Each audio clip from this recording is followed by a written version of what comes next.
Okay.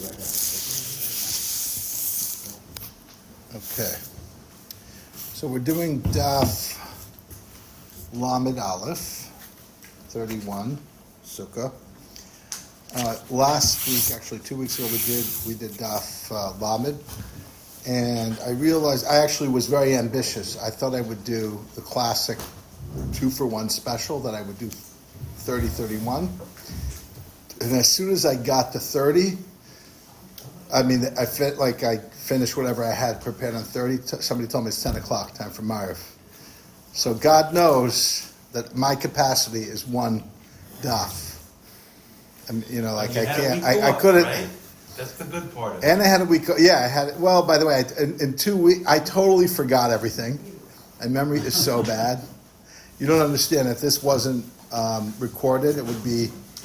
I don't want to say that you guys have a bad memory, but it's harder to retain when you don't prepare. And I prepare and I still forget. So that's the.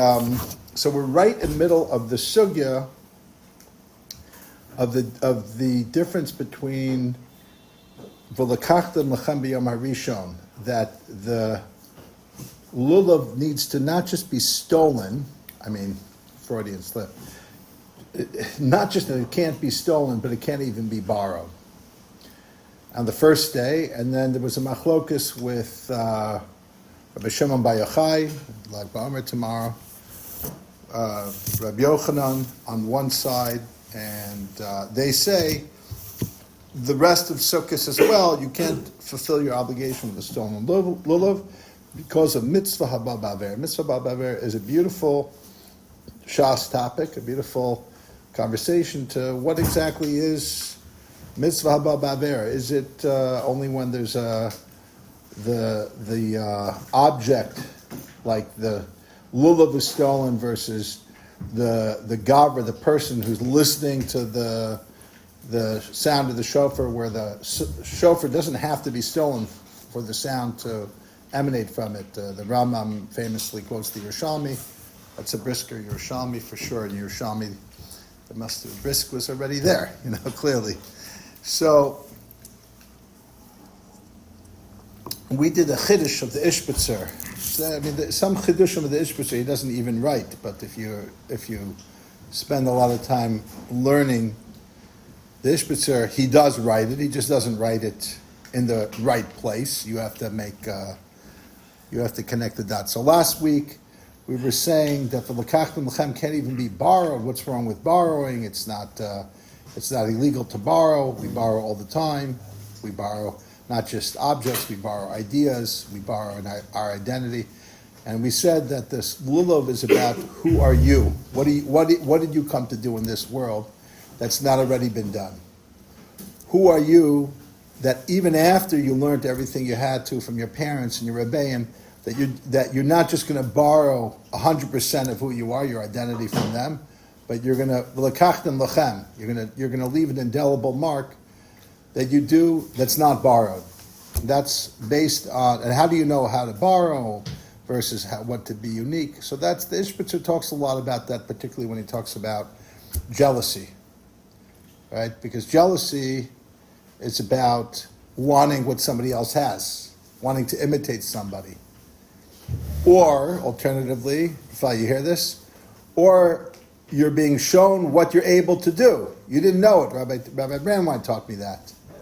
He said, you go to Cheder not just because you're going to learn Torah, to see that there's somebody smarter than you, so that before you think you're for sure smarter than your sibling, let's say. So now you never saw somebody smarter than you. You go to Cheder, you're like, holy bananas, this kid is smart. So all of a sudden it opens you up that you have to do more. Or not. Maybe there's a kid that's so smart and you're going to keep trying to be that kid. You're not going to be that kid. You're not going to be him because he's in you're you. Yeah. So that's part of the Ishbitzer thing about related to not borrowing on Lekat Lechem. On the other hand, now so what's the difference if you look at I had 7 things from last week. And we only did 3 because we started the shir late and I was very relaxed. So now we're going to do 4, 5, and 6. Number 4 is Sukkah versus Lulav in regard to owning and not stealing. Chabad and the Ishbitz teaching. Okay, so if you look in the Gemara,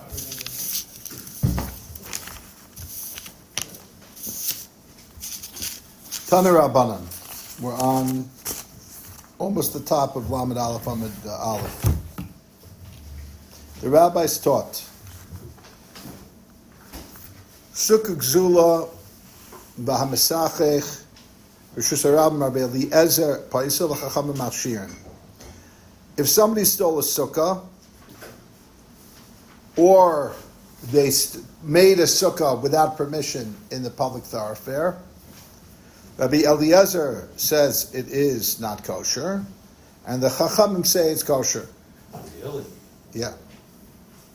That's shocking. Amar Rab Nachman. Public thoroughfare means like you make it on the sidewalk? On the street, yeah. So, yeah. Property On the that sidewalk. you do not own. Yeah. If you notice, you have to take it down in 7 days. Yeah, yeah. That's from my landlord, yeah. Amar Rab Nachman, Machlokas B'Shtokos Chaver Botzim Misukos, Rabbi Eliezer L'Tamed, Amar Einan Miyotze Edei Chavasa B'Sukkos Shachaver, Ikarka Nigzela Sukkah Gzulihi, V'inam Ikarka Einan Nigzela Sukkah Shu'ulihi. So Rab Nachman says that there's only really 2 ways to have a stolen sukkah. One was already, I think, on Chavav, which is, anybody want to guess? Chabad. They also, not only did the guys back then know from Bris, they also knew from Chabad. There were Chabadniks. What did Chabadniks do? They had a sukkah on a camel, or a sukkah in a boat. It's like a Dr. Seuss rhyme. If you steal a sukkah on a camel, then you stole a sukkah, you're not Yotzei. Because it says, like, Tasa L'cha, Shivas Yomim Tasa L'cha. Make it for yourself, so you can't literally go over to your neighbor's mobile camel sukkah and take it from him, because if you do, you're not Yotzei. And here our Gemara, according to Rav Nachman, offers an alternate. Now, how many camel sukkahs did they have back then?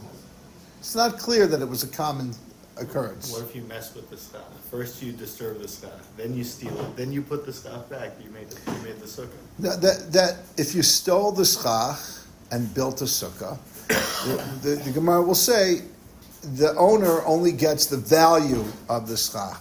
He doesn't get to reclaim the actual schach. That's our Gemara. So Rav Nachman says, other than, let's assume the camel is still not kosher to steal another man's camel sukkah. But the other case would be, I'll learn it according to the Tosfos we have. There's a variant reading from the Ashri that changes the Tosfos. So Ruvain owns property. Shimon says, can I borrow that given property, build a sukkah, have sukkah, my sukkah on your property and be there during sukkahs? Reuben grants Shimon permission. Then Reuben, he decides he actually likes what Shimon did, and he's not going to make his own sukkah, and he tells Shimon, you know what? I changed my mind. Get the hell out of here. Or he just, he physically removes him from his sukkah. So then, that would be a stolen sukkah. That would be a stolen sukkah because, and we'll see why. Now, why isn't it a stolen sukkah if you steal all the building materials? Okay, it's a good question. Well, let's look at the Gemara. Rabbi Eliezer l'tamei damar einon b'yotzei chavasim sukkah shachavero.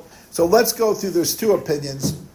Rabbi Eliezer is the stricter opinion. I want to talk a little bit about Rabbi Eliezer, who says you cannot fulfill your obligation with a borrowed sukkah. And why can't you fulfill your obligation with a borrowed sukkah? After all, again, It's borrowed. You're Meaning you got permission. No. Borrowed means you got permission, and we don't paskin like that, right? It's a ridiculously strange halacha. In fact, Rabbi Eliezer says, "Mishabeach ani es atzlanim." I praise the lazy who don't go on the holidays to visit their Rebbe or go to Borough Park for Simchas Beis Hashem. They stay home. They stay in their sukkah. They stay with their wife. That's where they belong. Now, why does Rabbi Eliezer say that? He has a limud. So you can say, oh, he has some thing that he darshans, but what's the psychological reason of why you can't even borrow somebody else's sukkah? He had a run-in with one of these people who had two wives, who had a sukkah for each wife, and he's like, no, you clearly, you have to choose a wife. So when you use You have to have one sukkah, one wife and one sukkah. You can't have two sukkahs, And he was, I think, probably more bothered by the two sukkahs than the two wives. But because that is like, you can't have two wives because then you're going to end up in two sukkahs, and that's no good. So what I mean, Danny, wrap your head around that. How hard that would be, according to Rabbi Eliezer, right? So I was thinking that Rabbi Eliezer, he's Rabbi Eliezer ben Hyrcanus. So we know he was excommunicated, and later on, and he was also a shamuti, which means he had a connection to Shammai. And what I think it means is that he said you cannot be part of a herd. You can't be part of a group that's going to in any way diminish exactly what you think is right. If you're succumbing to peer pressure to get along, like Danny's not succumbing. He thinks something's right. Or you could argue he's succumbing to being a liberal, but not, No, either way. I don't hang out with Yeah. people. That's no fun. Exactly. So Rabbi Eliezer is saying, it's a big deal. You need to be you. You can't start. Your sukkah is your spiritual place, and you provide the content to that. You don't, just like you don't borrow the lulav because that's your identity of who you are. You can't replicate somebody else. You can't just say, I'm a Lubavitcher, I do what Lubavitch does. And if somebody says, well, what about this particular thing? Did you ever cross your mind to have an original thought about it? And you're like, no, I don't believe in original thoughts. You don't have not a shaykhus to not only the lulav, you don't even have a shaykhus to the sukkah. Comes the rabbis and they say, Rabbi Eliezer is wrong. The halacha is not like Rabbi Eliezer. They say you can borrow a sukkah. Wait, can I ask you one question, please? Yeah. Could you please only use the word borrowed when you have the permission of the owner? Because otherwise it's confusing. No, borrowed meaning having permission. Okay. Yeah. Okay. Now let's go back. So that's a little bit of an explanation here, but we're going to go a little deeper. Okay. So the Gemara says there's a machlokis. I believe it's a Baba Kama, ikarka and exelis. If you can steal land. Now, what does that even mean? Of course you can steal land. Well, there's certain halachot. So for example, if you steal something, you become obligated to return it the way it is.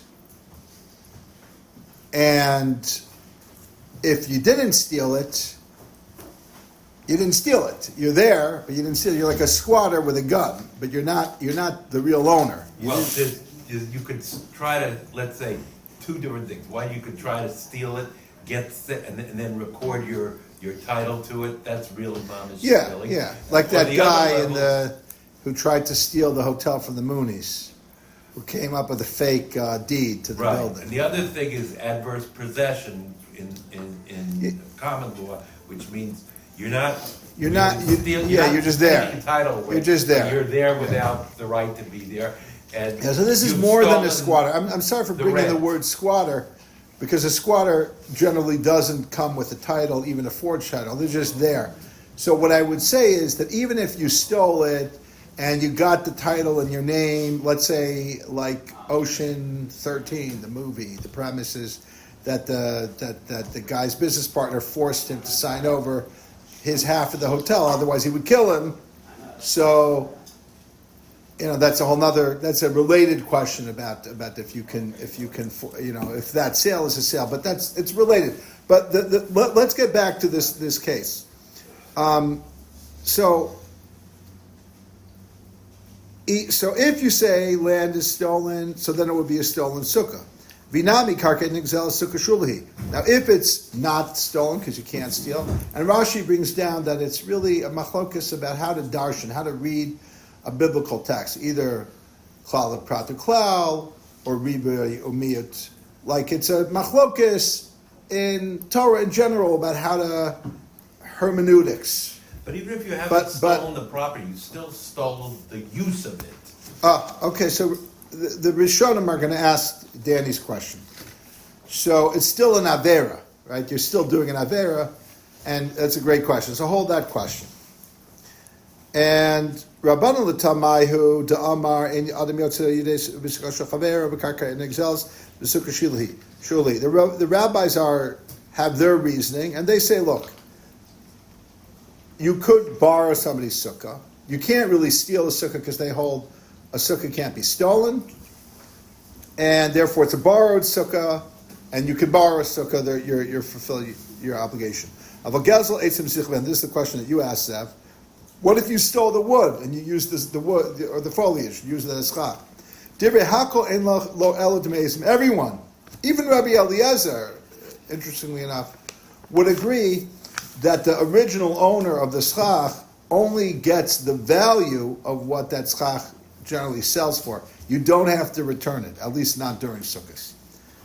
Now, the Gemara continues to says, Mimai, how do we extrapolate all this from what Reb Nachman says?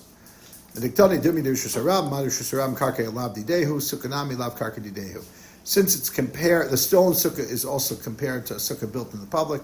So we learn out from there, just like the land of the public is not yours, we're also talking about land that's not his, and not because you stole the building material. If you just stole the building material, everyone agrees you have a kosher sukkah, you should just pay it back.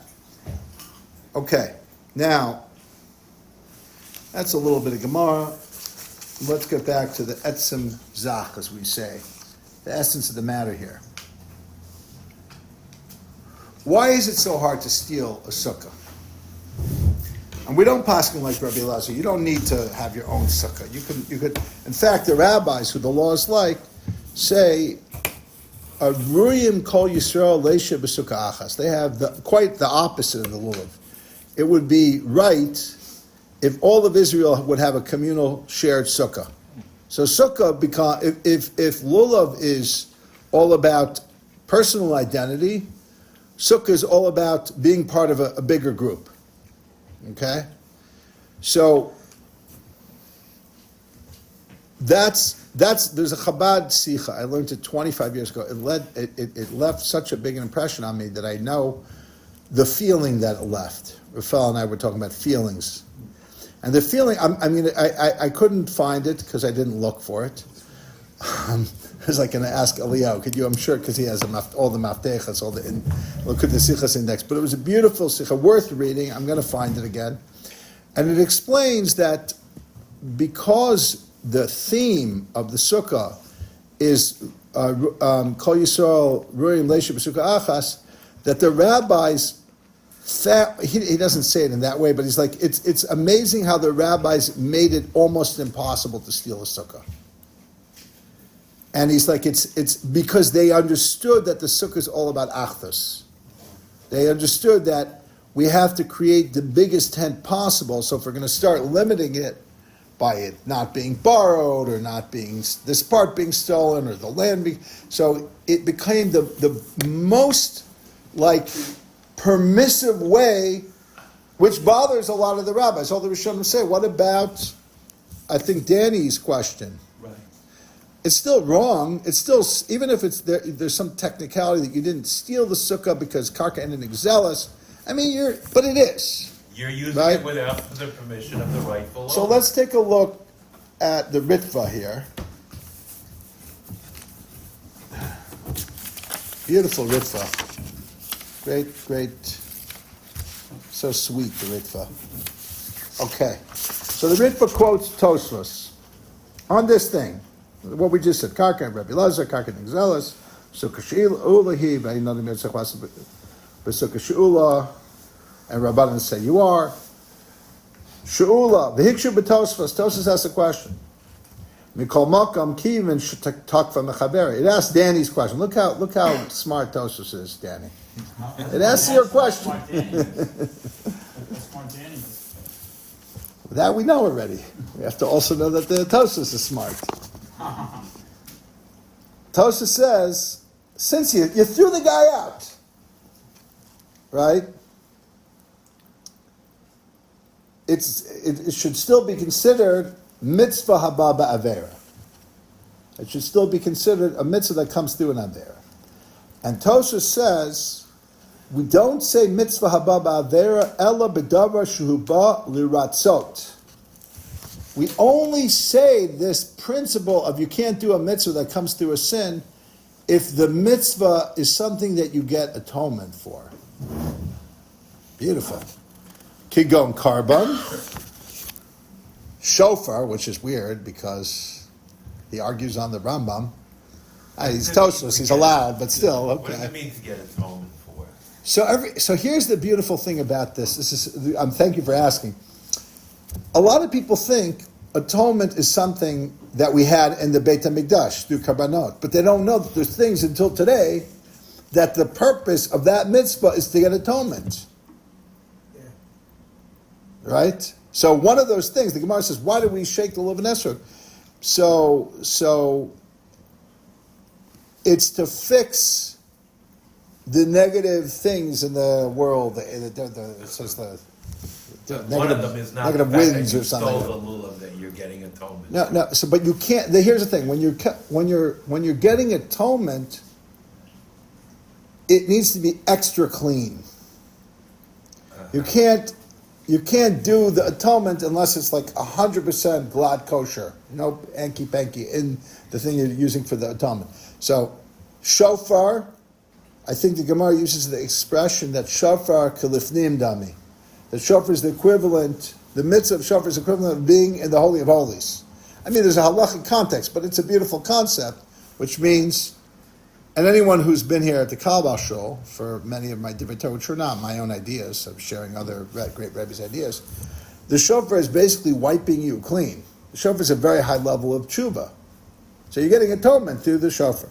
Again, we just got through saying the Rambam, Yerushalmi doesn't agree with, would not put shofar in this. Why is he arguing on the Rambam? Because probably the Rambam holds like, the Rambam quotes the Yerushalmi, which is a brisker. So the Tosfos here is Ashkenaz. He was a Kabbalist, and the Rambam was I don't know. Also should have been a Kabbalist, but didn't end up that way. And they each had their respective teams, Team Brisk and Team Kabbalah here. Okay. Shofar lulav ukiyotza behen. Ava b'sukkah she'ein bo ritzud. A sukkah, there's not the idea of forgiveness. You're not getting forgiven in the sukkah. Any other examples of mitzvot that for atonement? Brachot. Because and tefillah maybe. But that you I'll can't tell steal, you. you can't steal. Ah. What about lulav? No, you could steal the food. You could steal the thing you're making the bracha on, and it says eina ela minayitz. When you steal something and make a bracha on it, the Gemara says you're like the opposite of a bracha, and the reason is there's a Rabbi Soloveitchik that explains this in brachos that what does a bracha and a tefillah have in common? Like it's a diak in the Rambam that he says just like you make a bracha for birchas hanenin, you also have to make a bracha on birchas hamitzvos. What's the connection? One's a steak, the other one's shaking lulav. I mean, they're both the term bracha, but he says kashem. So Rabbi Soloveitchik says the following. He says, when you're doing a mitzvah or when you're davening to Hashem, there's a question on you. Who are you to approach Hashem, to praise Hashem and tell Hashem what you need? And I remember going to a rich person in LA and talking to him in his home. He needed to have a big fancy malamalka, and he's like, "Who are you to talk to me?" He said that? Yeah. Oh, you were a student at that time? Yeah, it was like 15 or something. Okay. And it's like, I was like, oh, whatever. I'm like, So he wanted to be like addressed in a respectful way, introduced. Probably didn't want to talk to me at all because I'm 15. And he's a wealthy guy. Look, it's important to learn certain etiquettes. Even if you get... No, but, and I learned from him. He taught me something, that a powerful person, a rich person, you wait till you're given permission to talk to them. You are introduced to them, you give them kavod. So, HaKadosh Baruch Hu, you want to talk to HaKadosh Baruch Hu, you need a matir, is the language of Rabbi Soloveitchik. You need a permission. You need to be granted an audience. By the way, it's not just Rabbi Soloveitchik, it's also the Zohar has a similar teaching about why we have to have zimun. What is zimun? You're benching. Why do you have to say, let's bench. Rabbi Sai, Mervillin benching. Yi Shem Hashem. Why not just say, Baruch Atah Hashem? Everybody join, Baruch Atah Hashem. Because you're doing a hasmana, it's part of, the Zohar is more about you, not about the matir, that God needs to give you permission. But you need to have the kavanah before you do a mitzvah. But either direction, it's a matir, and a matir is a form of like, similar to ritzoy. Similar that I'm able to eat something that until now, the Gemara uses an interesting language by food. Before you eat it, before you make a bracha, it's ki'ilu ochel mikadshei shemam. Use the words kachim, which is reserved usually for offerings. Anyway, so that's a little bit about that. But let's continue. Comes the Ritva. The Ritva, by the way, until now is just quoting a beautiful Tosfos, but he doesn't agree with Tosfos. He's more similar to the Rambam. So here he says, Sukkah ein baritzu lekem shum mitzvah b'bavera v'lo nira. I don't like. It doesn't appear to be like this. I don't agree. D'habi Yerushalmi chashishu lematzos shel tavel or lematzah gzula. The Yerushalmi, now again, me in my humble opinion, I'm always reluctant to bring a Yerushalmi in. Not me, meaning I think some of the Rishonim don't like to argue on somebody giving a Tosfos because of a Yerushalmi. Tosfos is based on Argamar. Yerushalmi is a different way of thinking. It doesn't necessarily reflect the Bavli. But maybe you could say at least the Yerushalmi is a Pirush. Like it's a commentary. It's the earliest commentary. It even predates the Bavli, which is why we don't follow it, because it's too early.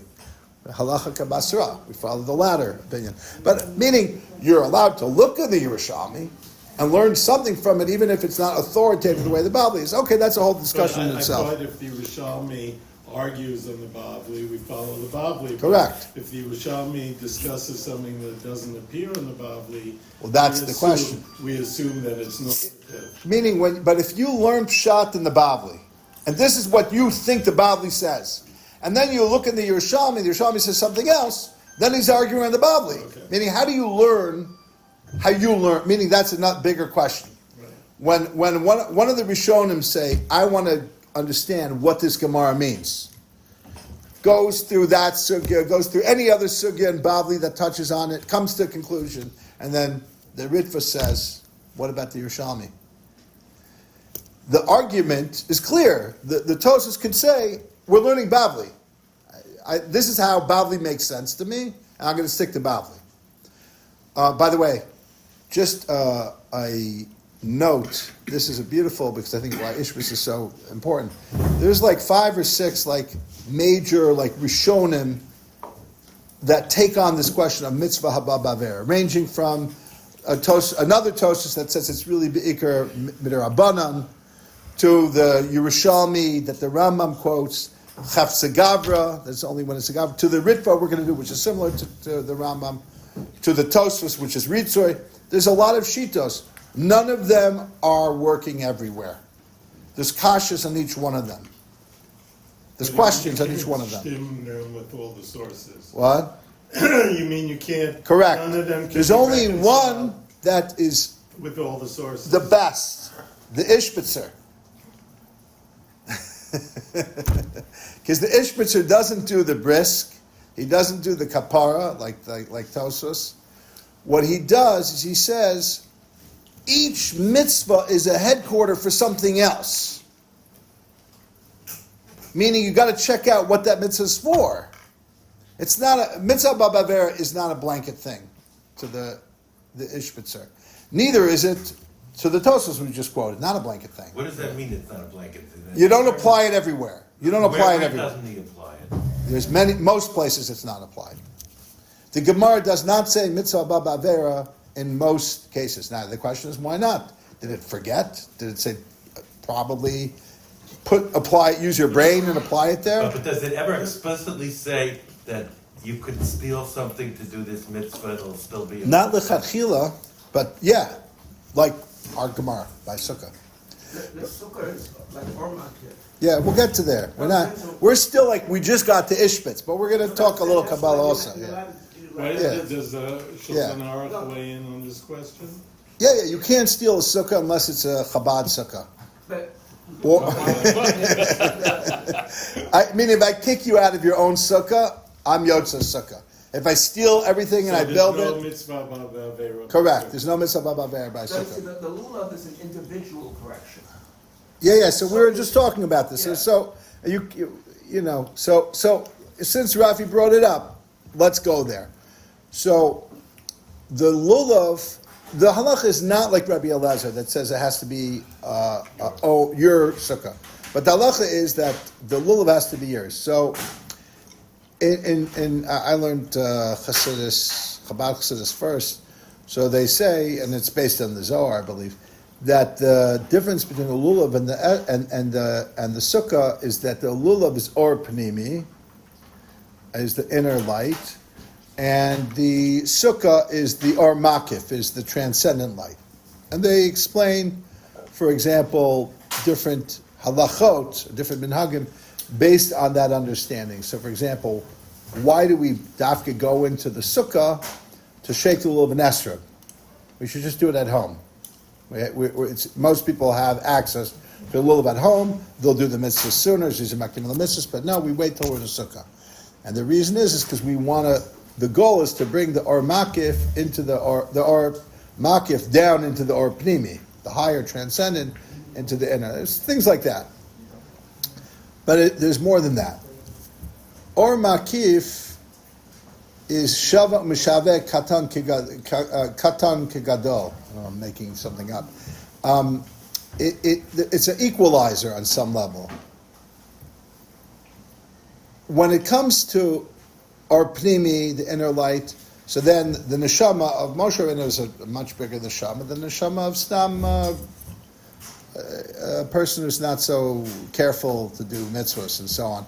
But when it comes to or makif, or perhaps you could say to chay yechida, to the higher levels of the neshama that are not mislabesh into the person, they're not enclosed in the inner soul, so to speak. So then there's a certain equality on that level. So when you're doing or pnimi, it's like you're literally internalizing it. You can't internalize something that's harmful. It's the opposite of a mitzvah. It's mitzvah haba ba'aver. If the only way to take the lulav is to steal it, it's mitzvah haba ba'aver. By the way, we don't even need mitzvah haba ba'aver for the lulav on the first day. Reb Shimon said that mitzvah haba ba'aver is only for the other days. The first day is l'kachtem lechem. It's a doraisa. It has to be yours. It can't, forget about it. It can't be stolen. It can't even be borrowed. Why? Because it's you. I can't take you. I can't say, I really like who you are. Let me take your spirit and bring it into me. No, your spirit's here. It's your pnimiyut. I can't borrow your pnimiyut. I can borrow your externalities. Some external mannerisms we could borrow from each other. Even from our parents. Our parents, by the way, it's not really true because pnimiyut also comes from our parents. So I'm speaking generalities. But there's an add-on that has to be pnimiyut, has to be yours. But not by the sukkah. By the sukkah is the opposite. Now, what is the koach of makifim? What does makifim do? So there's a thing that we say on the highest level. It's a dangerous idea, so don't try it. is you can't give God anything. Like, what is it that God doesn't have that He needs you to provide for?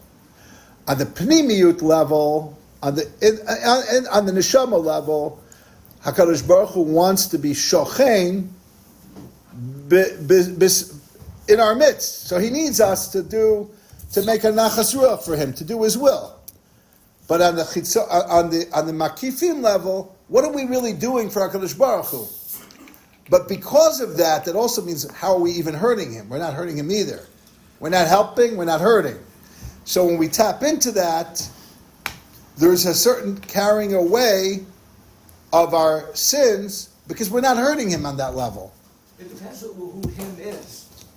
Are you talking about him, the essence? Or are you talking about We're him, talking about the makifin, there's certain levels in the Who makif. does want you, does need you. Yes. But I'm just saying, both are parallel truths that are operating at the same time. Yeah. And that's why the ultimate is to do the lulav and the sukkah. Like we said, the pnimiyut, because we don't want to just say, oh, HaKadosh Baruch Hu, I know there's a level where how can I harm you? I'm harmless. I couldn't really hurt you. You're not affected by me.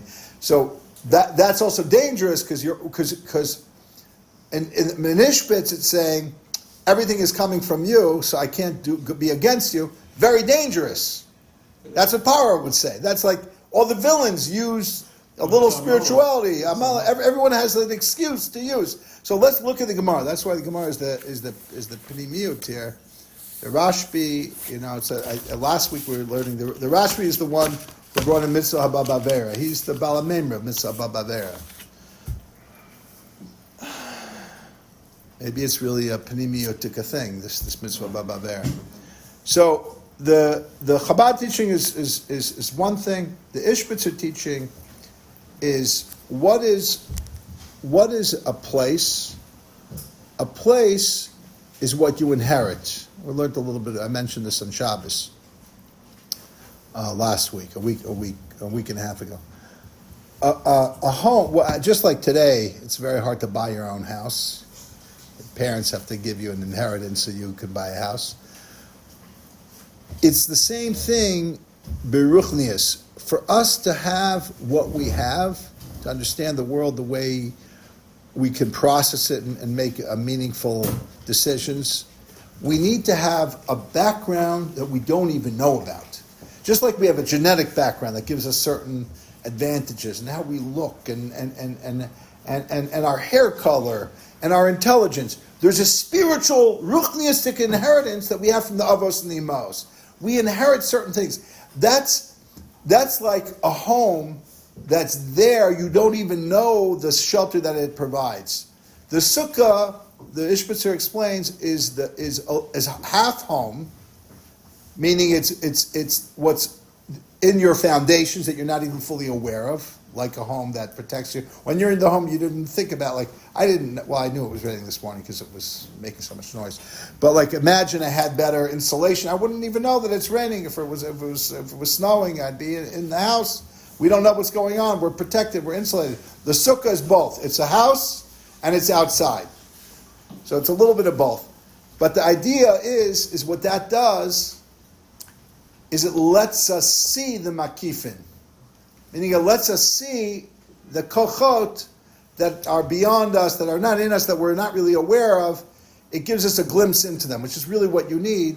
What is the gili of makifin? Makifin is always there. But the thing is that the very concept that it transcends us means it's not revealed to us. So that's why it's a yontif with a particular mitzvah to sit in the sukkah, to be in the makifin, and the sukkah itself, begashmiut, shows you. If we learned about the shiurim of the sukkah, connected to one way of learning it is connected to the Aron Habris, or to the way HaKadosh Baruch Hu interfaces with the Shekhinah and the world. I mean, these are embedded things, right? So now, I never got to what the Ritva said.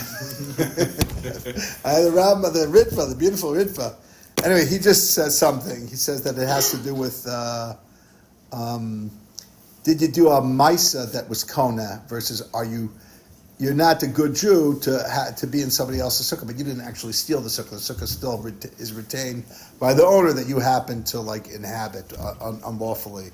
So you could be unlawful, but if you're not making a kinyan, that's also very interesting. Okay, so that's a little bit about number 4. So we learn Chabad. Using and stealing. Yeah. So we learn Chabad, Ishbitz, a little bit of the Zohar, about forgiveness. And number 5 is understanding the sheet of Rabbi Elazar that you can't even borrow a sukkah. We basically already did that one, which is that Rabbi Elazar is l'shitaso, he's a shamuti. And then we come to number 6. How come it's so hard to steal a sukkah? And the answer is, the answer to why it's so hard to steal a sukkah is let's do the Ritva. Let me read the Ritva, because that answers that question. The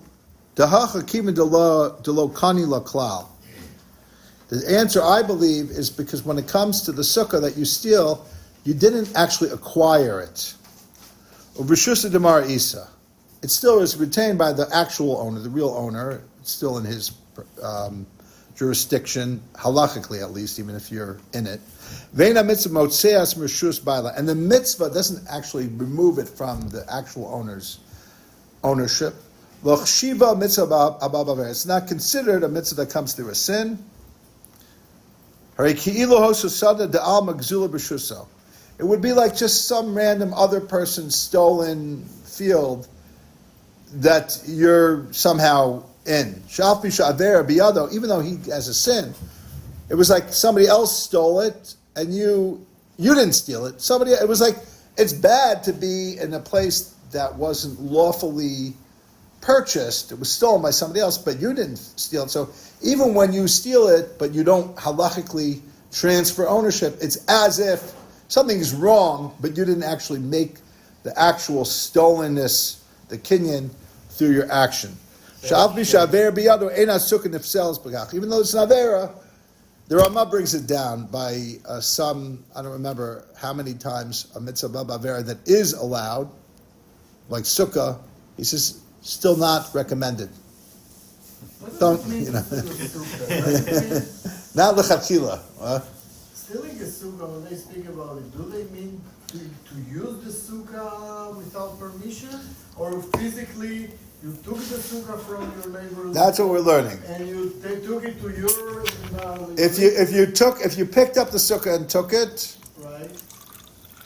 if it's portable, it depends. If it was portable, then it's stolen. But if it was attached to the ground and you somehow broke it and took it away that way, then even though technically you steal it, you're still kona it because it's something called tekanas hashavin. That's number 7. So let's go to number 7 is if you steal the wood for the sukkah, all you get is the money back, the power of tshuva. So let's go back to the Gemara on that. I'll answer your questions there. But if the money isn't repaid, then it's still okay? It's still okay, and you'll owe the money. So the Gemara continues and says, Hahu Savsa the Asala Kamed Rav Nachman. There was an old woman who came before Rabbi Nachman. Rabbi Nachman was close to the ex-elect. The ex-elect was like a mayor or a governor of a region in Eretz Yisrael that was empowered by whoever was in control of Israel, Syria, Palestine, whatever it was called then. The Romans. I don't know if it was still the Romans. So let's say it was the Romans. This is the time of the Amoraim. Okay, so that person had a lot of power, and they had the equivalent of enforcers. Let's call them police. The rabbis got along with them, except when they didn't. Meaning, they respected the rabbis, but they would sometimes beat people up, including rabbis, by accident. If they wouldn't, like if somebody was suspicious to them, they would take them, beat them up a little bit, then find out they were, sorry. They actually didn't really like to say sorry. So they were like a tough group. And there was a complex power sharing with the rabbis that they brought. The rabbis would be fed by them, and they had some type of relationship with the rabbis that was very respectful, except like sometimes they were too powerful, and they would do things that sometimes would hurt people. In this instance, the helpers of the house of the Exilarch went ahead, stole this woman's wood, built the sukkah from her wood, from her schach, and she's coming to the all the rabbis are gathered there. It's probably the biggest sukkah in town. Free food, everyone's happy, they're having a great time. And the woman starts yelling and says, the Reish Galusa Chula Rabbanah, the rabbis are there, the Reish Galusa B'Sukkah Gzula Haviyasi. She says, all you guys are in a stolen sukkah, and technically you can't be in a stolen sukkah. The Gemara says you can't be in a stolen sukkah. We just say it's almost impossible to have a stolen sukkah. She yelled. Reb Nachman paid no heed to her.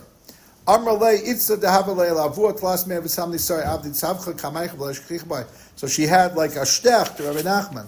She said, I have a father who has 318 servants, and you're not respecting me, meaning I'm a descendant of Abraham. Reb Nachman says she's a yeller. She's right that we stole her sukkah. We stole the material for the sukkah. And she'll get the money of the value of the sukkah. But we're not dismantling this beautiful sukkah and giving her back the wood. We're not doing it. Okay, here's how I understand this Gemara. Beautiful Gemara. But tell her we'll give it to you in a week. What? We'll give the wood back to you in a week. Yeah, exactly.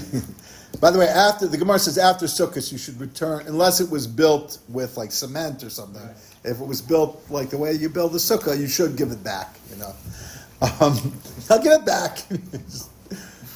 It's probably better to give it back than you don't have to pay for it. If you're, either you pay for it or you give it back. So here's what I think the Gemara is saying.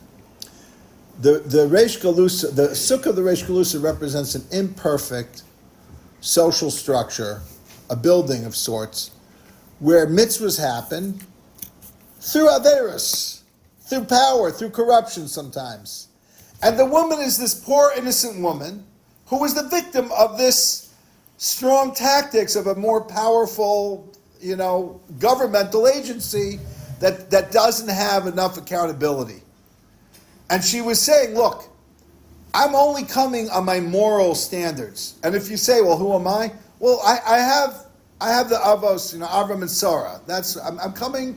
I have yichus at least. I'm a Jew.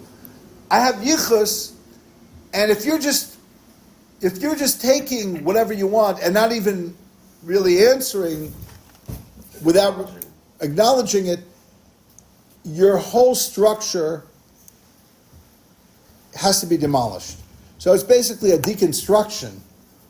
And that's what happens. It's like we're in that period, right, where people are noticing things in institutions that are not perfect. And some people are saying, we need to take it down. We need to take it down.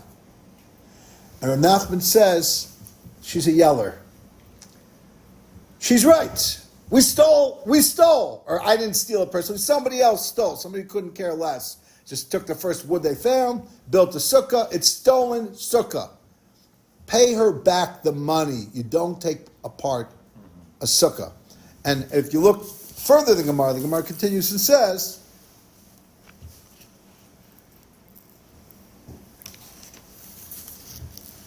Amar Ravina, Haik Shur de Metalasa de Gezula, Abdila Rabbanan Takanta B'Shur Takanas Marish. Ravina said a stolen beam of a sukkah, or in general a stolen beam that you put into a house, you don't have to return the beam. Why? Because we're afraid that, let's say somebody becomes a Baal Tshuva, and he's like, damn, I stole the crossbeam of my house. It's a valuable piece of wood, the owner wants it back, it's worth, let's say, $1,000, but the house is worth $100,000. Extracting that beam is going to destroy $99,000 of value. So somebody... Not the slippery slope. So somebody who's a purist will say the Torah requires you to return what you stole. It's still intact, the beam. It's got other wood, coming into it. But if you pry out the other wood, destroy the other wood, the beam will be whole, and you'll listen to the Torah. The Torah says don't listen to the rabbis say don't listen to the Torah. Don't return the beam because it's getting in the way of doing tshuva. Nobody will want to repent. Meaning, tshuva has to address the imperfections of people, that they should be able to fix what's wrong without it demolishing and taking away who they are. That's an interesting concept. Yeah. But it's also a get out of jail free call. No, it's not free. It's not free. You still pay. You pay the value. Yeah, but it could be used to justify all sorts of non-consensual borrowing. And that could lead to greater disorder and greater injustice. Yeah, well, that's why you need to measure these things out, and that's what you have. The Gemara, like, for example, our Gemara continues, it says, Pshita, Maishna, Me'etzim. That's obvious. If it's a beam, why is it any different than the schach? The Gemara says, Ma'odete me'etzim shlichi, avol hai lo shlicha. Maybe the reason why you don't have to return the schach that you stole, like in the case of Rav Nachman and the Exelarch, is because let the woman go to the Sukkah depot, you're going to give her the money, she'll buy a new schach. But a beam is hard to get, a perfect beam. You can only get them very rarely. Amalo, maybe you got to return that beam, because you can't just go to the Sukkah depot to get that beam. Kamash Rula, and therefore the Gemara says, you don't have to return that beam. So that's a little bit about this idea of the power of tshuva, that sometimes, by the way, the Rishonim point out that the top line of our Gemara is talking about that once in a while, even if you could rabbinically seem to acquire something, the rabbis still don't consider it proper to do a mitzvah from that. But here, you're not really the owner, midaraisa. Midaraisa, the original owner, is still the owner. And it's a takana, it's a rabbinic enactment to help people do tshuva, and they say you're still yotzei. Whether it's the chatchila, maybe not according to the Ramah, but you're still yotzei, even though you can say midaraisa, it's not yours. So there's a technical thing you could say, maybe hefker based in hefker, the rabbis have the power to make something yours. Sometimes they do affect the total acquisition on even a biblical level, other times they don't. But the bottom line is, it's to show you the importance of tshuva. And also, I think it's to tell you about having the institution. You cannot, if the only way to kosher a past of an institution is to literally take it apart that it doesn't exist anymore, the Gemara is not a fan of that. Pay the restitution. Don't take apart the institution. Okay. It's a nice rhyme. Yeah. Good rhyme. Thank you, guys. Okay. We have 2 minutes to get to Meyer, but I feel like usually I'm rushing.